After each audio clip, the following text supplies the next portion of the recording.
जेव्हा शिक्षण घेतलं जातं, एकीकडे कोट्यावधीचे क्लास करणारी मुलं आणि एकीकडे माझ्या झोपडीत राहणारा शेतकऱ्याची मुलं, यामध्ये तफावत असणारच आहे.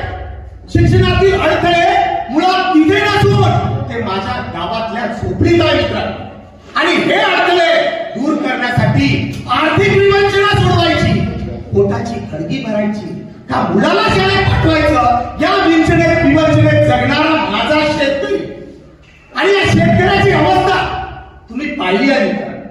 म्हणजेच म्हणतात ना, आग विजून गेली धग अजून बाकी, आग विजून गेली धग अजून बाकी, पाऊस पडून गेला धग अजून बाकी, पाऊस पडून गेला धग अजून बाकी. रोज जाती जीव, रोज जाती जीव, तरी आत्महत्या अजून बाकी, आत्महत्या.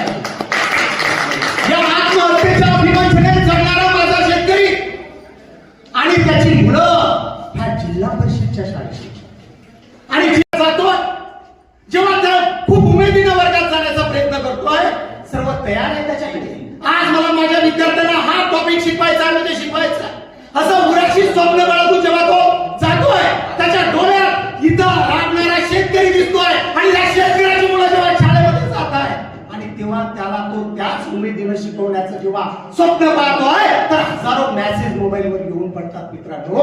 आणि त्यांनी पाहिलेल्या स्वप्नाची तिथे निराशा होत आहे की मला जे शिकवायचं आहे ते मी आज शिकू शकत नाही, कारण की मला असंख्य अडचणी सन्माननीय मंच त्या ऑनलाईनच्या कामातून त्या ठिकाणी भेटतात.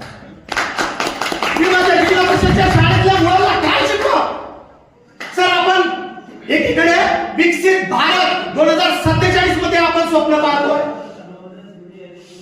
पंतप्रधान मोदीजीचं स्वप्न आहे की येणाऱ्या 2047 मध्ये आपला भारत देश हा जागतिक महासत्ता बनण्याच्या तयारीत आहे. आणि त्या जागतिक महासत्ता बनण्याच्या तयारीत माझा जर खेड्यातला मुलगा, हजारो मुलं शिक्षणाच्या प्रवाहातून दूर होत असेल, तर माझा देश जागतिक महासत्ता बनेल का?